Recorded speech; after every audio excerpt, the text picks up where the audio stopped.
This is a fake one-sided rivalry. We got Angel Reese taking more shots at Caitlin Clark unnecessarily. You in Indiana having a great time partying. We see all the clips. Why can't you just do your thing? Why can't you just do your thing? This wasn't a rivalry. It was a spotlight grab gone wrong. While Caitlin Clark was sidelined with a legit injury, Angel Reese tried to seize the moment, and it backfired hard. Imagine dropping your biggest shoe campaign in your rival's city during the WNBA's most anticipated weekend, only to watch the entire hype train derail the moment your competition couldn't play. Ticket prices crashed by nearly 50%. Fans bailed. Businesses took a hit. And Reese, she ended up looking like she was shadowboxing in an empty gym, loud, flashy, and completely alone. This wasn't just bad timing. It exposed something much deeper, that all the flash, all the trash talk, and all the billboards don't matter when the player who actually moves the needle isn't on the court. In this video, we're breaking down how Angel Reese's All-Star Weekend campaign turned from bold marketing to brutal misread, why fans saw right through it, and how Caitlin Clark's silence spoke louder than any billboard ever could. Comment, baby giraffe, if you're ready to roast Reese's latest stunt. Let's get into it. Reebok, Angel Reese are taking shots at Caitlin Clark, using her as promo. Angel Reese, let's be clear here. Let's just be all the way clear here. Angel Reese is a solid basketball player. Angel Reese 100% has benefited from attaching herself to Caitlin Clark at every single turn. Her podcast, the first 3 episodes, all the clips promoting was bringing up Caitlin Clark. It was bringing up Caitlin Clark and all of the promo. People wanted to know what she was going to say. She used Caitlin Clark as promo. This was supposed to be the weekend, the moment women's basketball finally hit the mainstream spotlight. Not through highlight reels, but through spectacle. The rivalry, the rematch. Clark versus Reese. Indiana was ready. Months of buildup had the entire WNBA orbiting one weekend in July. The league's all-star festivities were headed to Indianapolis, Caitlin Clark's home turf. Her rookie season was already breaking records. She wasn't just a player, she was the story. ESPN hyped it as must-see TV. Nike had limited edition merch on standby. Sponsors poured in, expecting record-breaking engagement. The media framed it like a heavyweight bout. Reese the disruptor, Clark the phenom, and fans bought in completely. Hotels sold out weeks in advance. Restaurants braced for packed crowds. Local businesses prepared for a tourism boom like it was March Madness all over again. Resale sites were flooded, with some tickets reaching historic highs. For once, the WNBA had a moment where it wasn't just a game, it was an event. And at the center of it all, Caitlin Clark, Indiana's star, the hometown hero. The player fans flew across the country to see. Everything was set. Until the one thing no one expected happened. Then, the unthinkable happened. Just as all eyes were fixed on a historic showdown, word broke that Caitlin Clark had gone down with a groin injury, right in the final moments of a crucial game. One moment, fans were on the edge of their seats, and the next, the headline hit like a sledgehammer. The star who had single-handedly turned a regular season into a record-breaking phenomenon was suddenly a no-show for the All-Star Weekend. For weeks, the build-up promised a spectacle centered around Clark's dazzling play, with every planned moment hinging on her unique ability to energize arenas and captivate an audience. Her absence instantly shook the foundation of that carefully crafted narrative. Fans had splurged on tickets, planned their travel, and positioned themselves to witness something historic, only to be left with a void where their hero should have been. The sheer disappointment was palpable. An entire ecosystem built around one player was suddenly in freefall. In an instant, economic predictions backed by soaring resale prices and record ticket sales evaporated into thin air. With Clark sidelined, the buzz dwindled, and the market reacted fast. Prices that once soared now plummeted, and the excitement that had driven an entire weekend's worth of hype was replaced with a stark emptiness. It wasn't just a loss for the fans, it was a dramatic shift in the narrative. The entire event, meticulously marketed as a showdown featuring the irresistible allure of Caitlin Clark, now seemed to lose its spark without her commanding presence. Reports soon detailed that the injury wasn't just a minor setback. This was the player who had drawn new fans to women's basketball, a force capable of transforming casual viewers into die-hard supporters. Without her, the grand plans and high expectations began to unravel, exposing just how fragile the event's momentum was. A single, unforeseen moment shifted the energy from exuberance to shock, and the repercussions rippled throughout the league. Fans who'd celebrated weeks of anticipation now found themselves grappling with an unanticipated reality, one that made the entire marketing campaign seem all for nothing. And while the media scrambled to reframe the narrative, the damage was already done. The story that had captivated the nation was no longer about an epic rivalry in the making. It was about the sudden, painful void left by one player's injury. In the midst of the chaos, the spotlight turned to the harsh economics behind the event. The immediate impact on ticket demand, the collapse of expected revenues, and the undeniable proof that without Caitlin Clark, the product just didn't hold the same value. In this single unexpected moment, the foundation of an entire weekend crumbled, setting the stage for what would soon emerge as a cautionary tale in sports marketing. The dramatic fall of expectations was palpable, leaving everyone to wonder, if the heart of the event was so deeply intertwined with one player, how could the whole spectacle survive without her? The shock of Clark's injury wasn't just a sideline story, it was the catalyst that made the entire marketing stunt look precarious from the very start. With Caitlin Clark officially out, the spotlight was wide open, and Angel Reese didn't hesitate for a second. While fans were still processing the disappointment, Reese launched into full promo mode. Reebok rolled out massive billboards across Indianapolis with bold messages like, "Walk in your trap, take over your trap." The phrase, lifted from a Southern rap anthem, wasn't just catchy, it was territorial. And when you drop it in Clark's backyard during her All-Star Weekend while she's injured, that's not just marketing, that's a statement. The campaign had all the ingredients of a power move: new signature shoe, big brand backing, loud messaging. But the timing? Brutal. Instead of looking bold, it came off as opportunistic. Clark couldn't play. She couldn't respond. She couldn't even step on the court to defend the turf Reese claimed she was taking over. And fans noticed. The rollout felt less like competition and more like a victory lap without a race. Social media lit up, some praising Reese's confidence, but many more calling it tone-deaf. She wasn't building a moment, she was trying to steal one. And when the main event is sidelined, no amount of billboard swagger can fill that gap. The campaign was everywhere, but the one thing it lacked? Authentic heat. Reese was shadowboxing in silence. The person she kept calling out, directly or indirectly, wasn't even in the ring. And what was meant to elevate her brand only made the public more aware of how much it revolved around someone else's presence. From the outside looking in, it didn't feel like rivalry. It felt like desperation wrapped in marketing gloss. And the optics? They were getting worse by the hour. Because once fans started digging into the details, they realized just how calculated this move really was. Reese wasn't just in Clark City by accident. This was planned. This was pitched. This was orchestrated to look like a power grab, timed to perfection. Except the perfect storm turned into a PR misfire. And the worst part? It was only just beginning. The internet didn't hold back. As soon as Angel Reese's campaign hit the streets of Indianapolis, Reebok banners blaring, "Walk in your trap, take over your trap," fans started calling it for what it looked like, a cheap shot. The comments flooded in fast and unforgiving. Some labeled it classless. Others called it clout chasing. But the most common reaction? Disbelief. Disbelief that someone would try to hijack the moment when the face of the league couldn't even play. People weren't mad that Angel was promoting her shoe. They were mad at the timing, at how blatant it all felt. A carefully timed rollout smack in the middle of Caitlin Clark's home turf, right after news of her injury broke. The same player who had never once taken a public jab at Reese was now being used as a ghost rival to boost another player's brand. Fans saw through it. The comment sections on Twitter, TikTok, and Instagram became a battlefield. This ain't rivalry, this is shadow chasing. Marketing yourself off an injured player?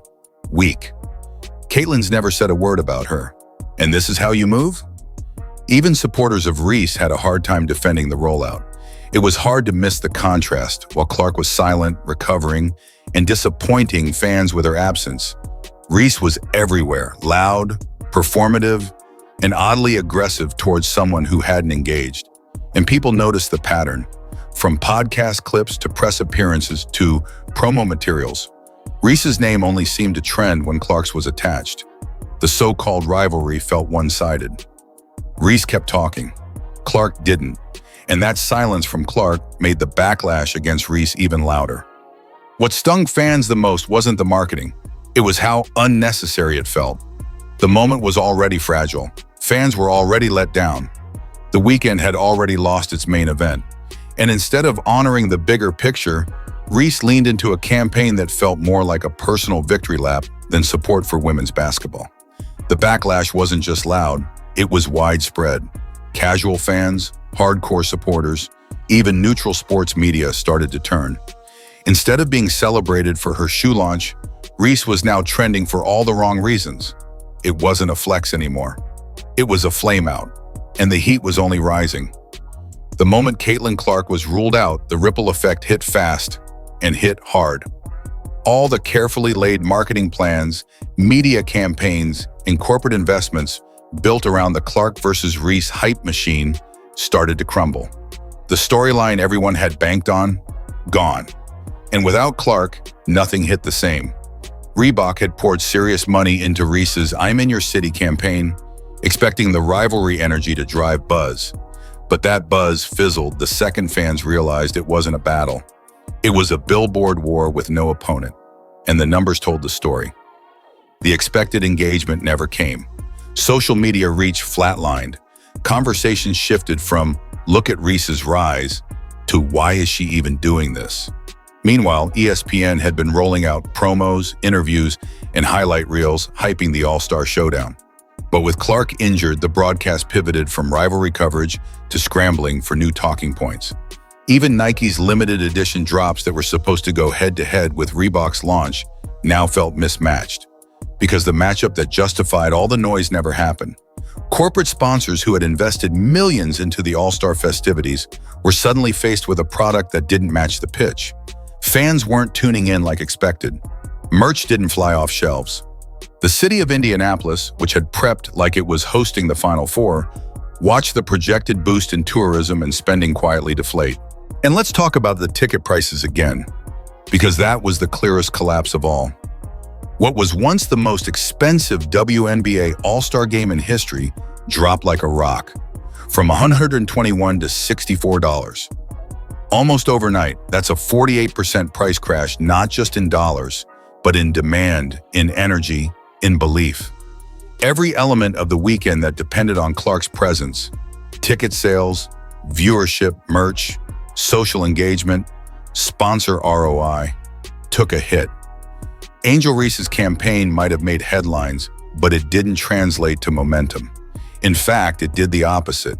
It reminded everyone just how much the hype depended on the player who wasn't there. The league had built a skyscraper on a single foundation. And when that foundation twisted an ankle, the whole tower shook. The Clark effect wasn't just real, it was now impossible to ignore. And Reese's attempt to capitalize on her absence ended up spotlighting just how unmatchable Clark's impact really is.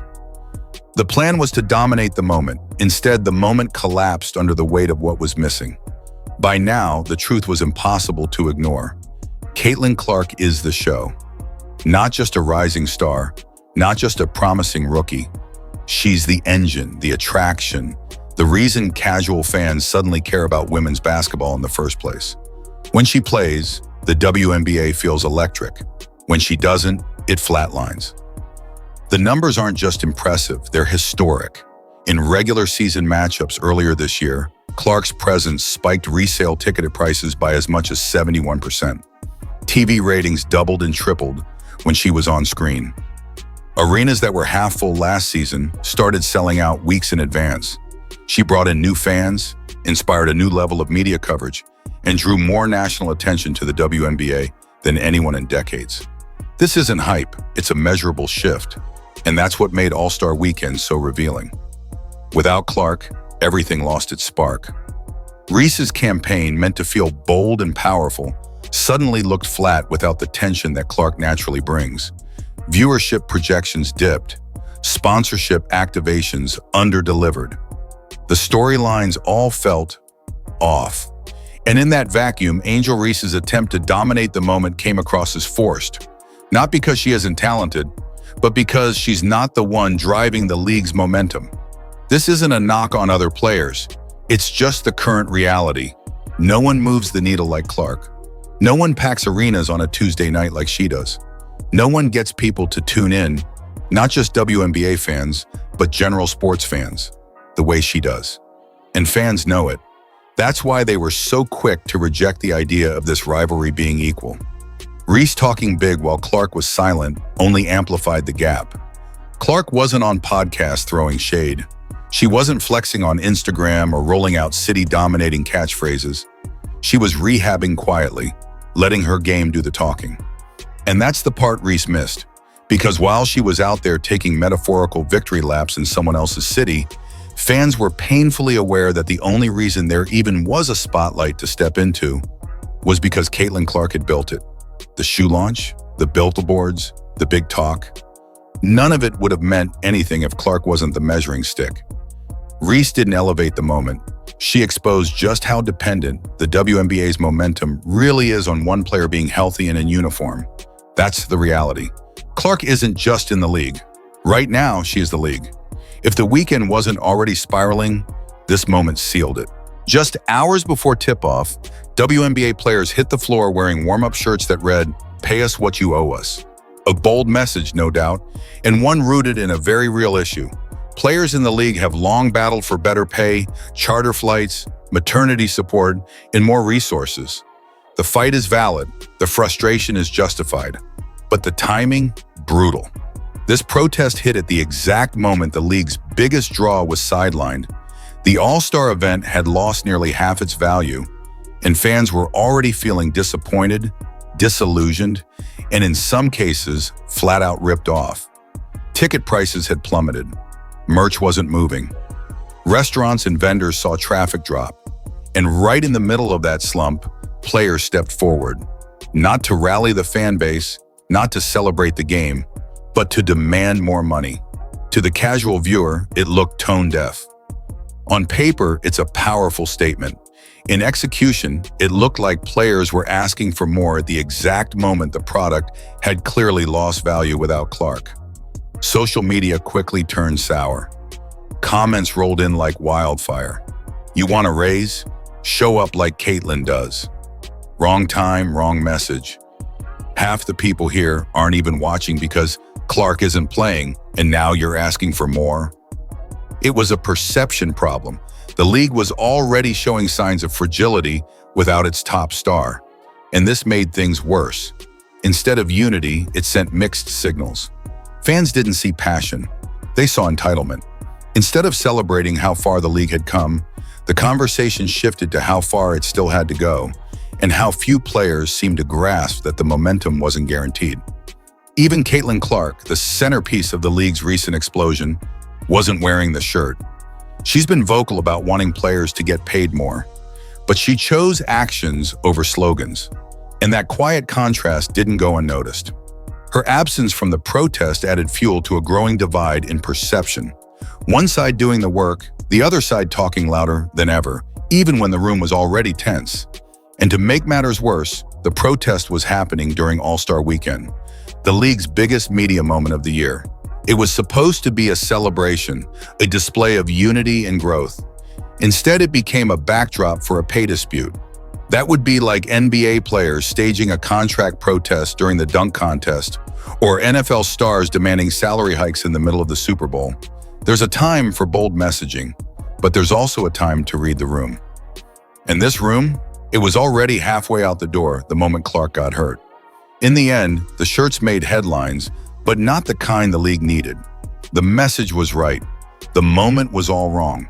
What was supposed to be a defining weekend for the WNBA turned into a masterclass in how quickly momentum can disappear. The hype was there. The marketing dollars were stacked. The headlines were written before the game even tipped off.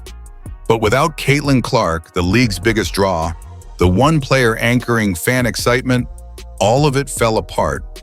And what was left in her absence didn't just disappoint, it exposed the cracks no one wanted to admit were there. Angel Reese tried to seize the moment, but without her counterpart, her campaign came off more like theater than rivalry. What could have been a bold brand move felt forced, because it relied too heavily on Clark's shadow to feel real. The result? A shoe launch that sparked controversy instead of momentum, and a weekend that left more fans annoyed than inspired. The protest about pay was valid, but dropped in the middle of a weekend event, it felt mistimed, like shouting into a room already drained of energy. It didn't galvanize support. It split the room, sponsors under-delivered, fans tuned out, ticket prices cratered, and the harsh reality became crystal clear. This league's current momentum doesn't run on a rivalry, a slogan, or even tradition. It runs on Clark. That's not a dig at other players. It's just the truth of where the league is right now. And pretending otherwise only delays growth. Caitlin Clark has done something unprecedented. She's brought millions of new eyes to a league that's been fighting for attention for decades. But instead of celebrating that, parts of the WNBA spent this weekend trying to act like she wasn't the centerpiece. Big mistake. This wasn't just a missed opportunity, it was a warning. Without Clark, the WNBA can't afford to coast. It can't afford tone-deaf campaigns, lopsided narratives, or misplaced protests, because fans are paying attention now. And they're not buying in out of pity or obligation. They're buying in because someone showed them something different. Someone raised the bar, and this weekend, it fell short. Not because of one player's absence, but because the league didn't know how to carry the moment without her. And until that changes, every All-Star Weekend, every rivalry, every marketing push that doesn't understand where the gravity is, will miss. Big time. There's no way around it anymore. Caitlin Clark isn't just a star in the WNBA. She's the foundation. The league's current relevance, reach, and revenue are directly tied to her presence. And for better or worse, this All-Star Weekend proved that beyond any doubt. When she plays, everything changes. Ratings spike, tickets sell out, media coverage explodes, and fans, new and old, show up. When she doesn't, the excitement flatlines. Not because the league lacks talent, it's overflowing with it, but because Clark has done something no one else has. She made people care beyond the box score. This weekend wasn't just a misstep, it was a missed lesson. The league had a chance to showcase unity, star power, and upward momentum.